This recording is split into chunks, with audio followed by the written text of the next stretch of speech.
Bienvenido, profe Lombardi. Buen día, Pablo. ¿Cómo estamos? ¿Todo bien? No sé si todo bien. Aquí estamos, hermoso día. Hermoso día, sí.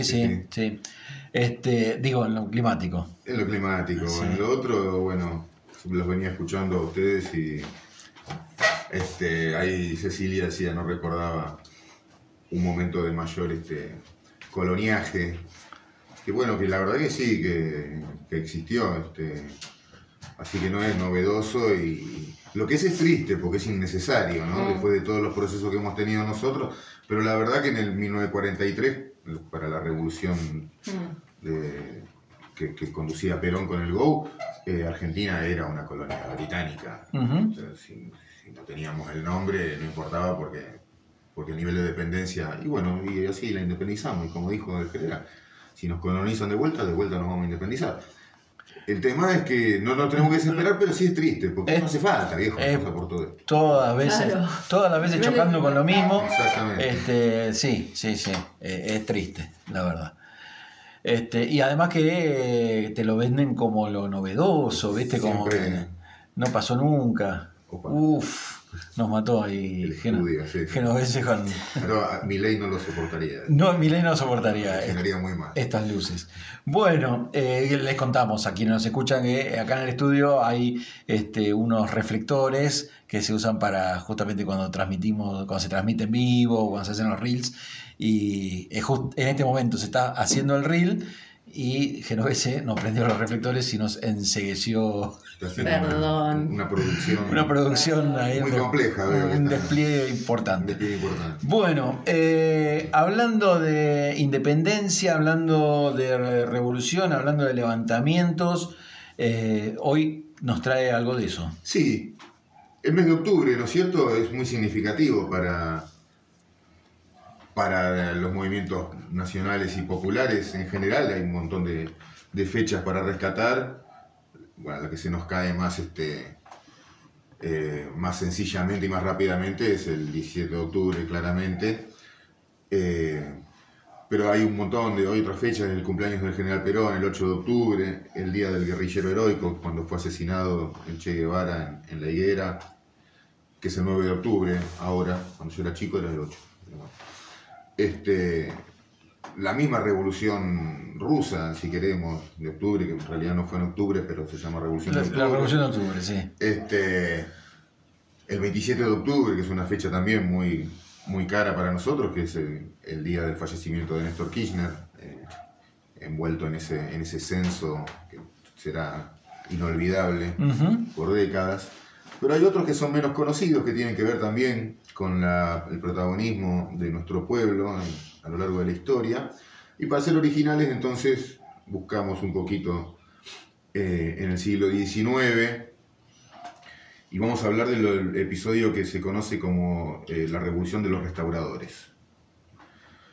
Esto ocurre en 1833, para hacer más o menos un repaso, ¿no? Después de la revolución, que fue una revolución en 1810, Argentina queda inserta en medio de las guerras de independencia, que se dan en varios frentes: en el mar, en los Andes, en el norte.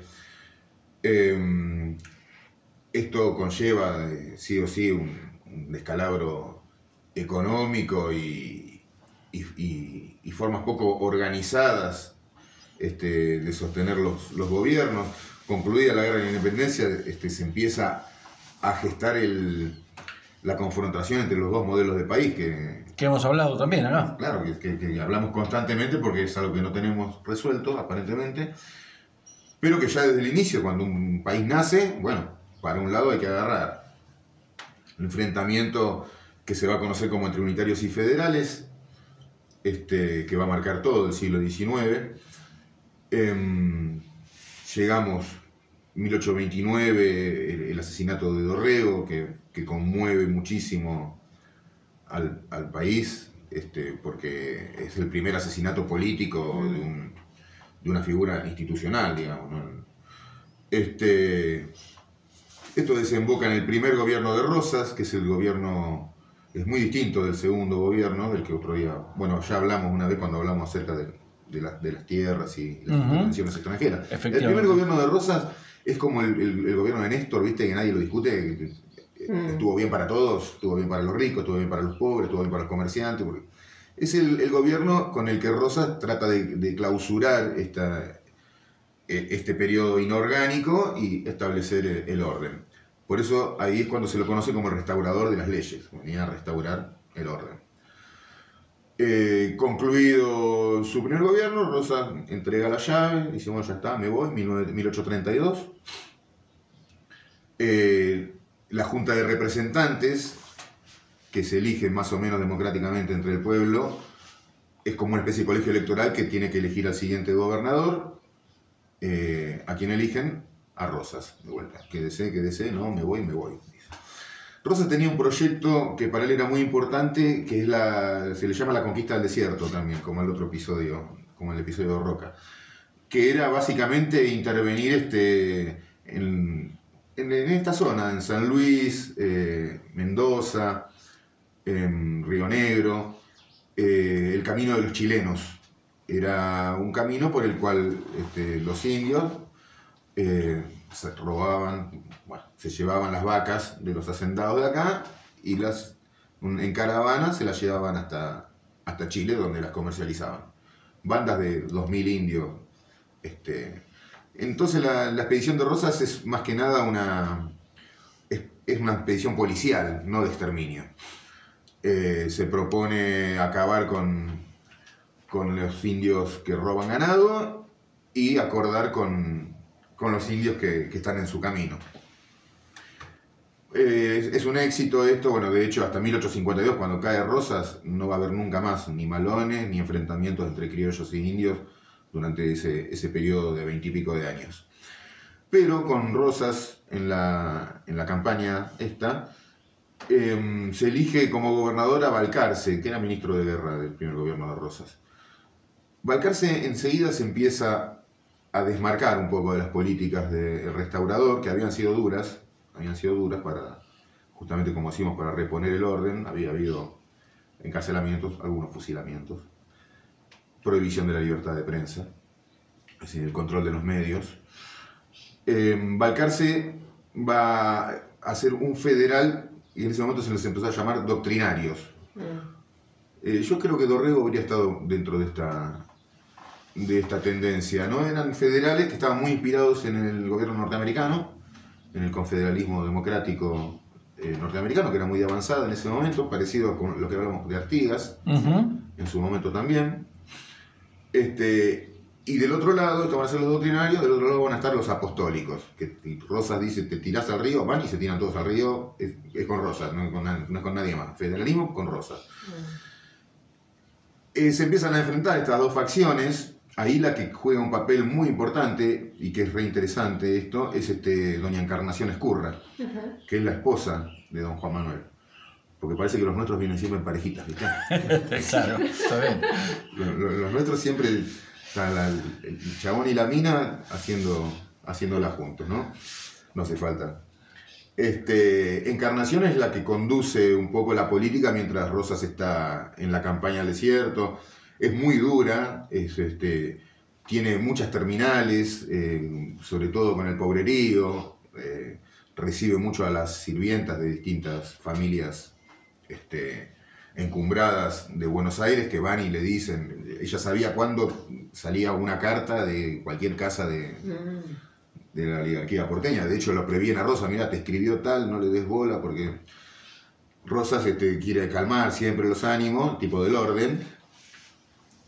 Encarnación dice, a mí me dan lo mismo los unitarios que los federales blandos, dice, a mí me gustan los de hacha y tiza. O sea, para que veamos el carácter de la señora esta. Balcarce vuelve a dar la libertad de prensa y salen un montón, yo entiendo que serían como las redes sociales de hoy en día, porque una cantidad de publicaciones, muchísimas, que van subiendo el tono del enfrentamiento, hasta con cosas de mal gusto o soeces entre los opositores, sobre todo ahí Encarnación se encarnizan mucho con Encarnación, digamos. la yegua Toribia le llaman en un momento. Bueno, por Mina también, ¿no? Puede ser, seguramente. Sí, claro. Seguramente. Porque a Rosas no le decían esas cosas. No. No, claro. Siempre fue igual. Bien. Y aparte, en el siglo XVIII, no, en el siglo XIX, ¿no? Sí, claro. Una mujer en el siglo XIX haciendo política. En un momento dado, ya se ve que el desmadre es tal entre insultos y barbaridad que se dicen, que hay algunos periódicos que van a ser enjuiciados para que se retracten. Uno de los periódicos rosista se llama El Restaurador de las Leyes. Ahí, a instancias de Encarnación, suponemos, y con un buen giro publicitario, el editor del periódico saca unos afiches que dice van a enjuiciar al restaurador de las leyes. Y empapela toda la ciudad con eso. La gente, los rosistas, cuando ven eso, ahí se presta confusión, digamos. Se presta confusión. Se van todos a la Plaza de la Victoria, Plaza de Mayo. 1000 tipos. Esto es un 11 de octubre, ¿querías decir algo? No, estoy luchando con una mosca que me está rondando todo el tiempo. Ya viene esa época. Sí. Esto ocurre un 11 de octubre, por eso lo traemos para la efeméride. Y de repente toda esta gente que está en la plaza, que en general son jornaleros, artesanos, pequeña burguesía, ¿no? Comerciantes, bolicheros. En un momento dado, toda la gente se retira de la ciudad de Buenos Aires en un hecho inédito y empiezan a marchar hacia el sur. Se van caminando hacia el sur. Es una huelga general. No queda nadie en la ciudad de Buenos Aires de los trabajadores. Ahora la tengo yo. Se retiran a Barracas al Sur, que es lo que hoy llamamos Avellaneda. Balcarce, el gobernador, se pone como loco, manda a reprimir. Manda una tropa, la tropa se quedan allá, en Barracas, se pasa del lado de los huelguistas. Encarnación le empieza a noticiar de esto a Rosa. Rosa le dice, por favor, que no se desmadre, que calma las cosas. Y vamos a ver si calmamos, dice Encarnación, que a la sazón es la que organiza la mazorca después, pero bueno. Esto dura como 20 días. Ya la ciudad no resiste más, como la película Un día sin mexicanos, ¿viste? Sí. Balcarce se niega a renunciar, pide ayuda a López, el caudillo de Entre Ríos, que supuestamente va a llegar con una fuerza militar para reprimir a estos tipos que están ahí acampando en Barracas al Sur. Esto no llega, bueno, finalmente... La versión del general Alaiz. La versión del general es López. Y es una versión muy parecida, como estarán escuchando, es parecida a lo que pasó el 17 de octubre. Balcarce al final le escribe a Rosa y dice, por favor, sacame a la gente de acá, que vuelva toda a la normalidad. Rosa dice, sí, perfecto. Sí, pero ahí es cuando vuelve ya con las facultades plenipotenciarias. Después, en el 35. Esto va preparando ese camino. Le dice, sí, está bien, yo le digo a mi gente que se porten bien, pero vos tenés que renunciar. Efectivamente, no renuncia, termina haciendo una maniobra, deja el poder Balcarce, y la gente, el 3 de noviembre, más de 20 días después, retorna a sus tareas y a la normalidad. Viamonte asume la gobernación, que no es más que un tránsito para que un año y medio después Rosas, vuelto de la campaña, asuma la gobernación de Buenos Aires, como vos bien dijiste, ya con la suma del poder público y las facultades extraordinarias. Rosas entiende, a ver cómo estamos de tiempo, Rosas entiende que necesita hacer otra cosa más que en el primer gobierno, que el banco con el directorio de ingleses y el libre comercio que nos habían impuesto, había que romperlo de alguna manera. Por eso él necesita unas facultades superiores para ejercer su segundo gobierno, ¿entiendes? Bien, excelente, bueno. Excelente, entró perfecto. Sí. Y además esto, ¿no? Esta continua interrelación entre el pasado y el presente. El protagonismo del pueblo, ¿no? Sí, de los argentinos. A ver si aprendemos también, ¿no? De eso. Nos acordamos. Profe, muchísimas gracias. Gracias a ustedes. Como siempre, un placer recibirlo. Y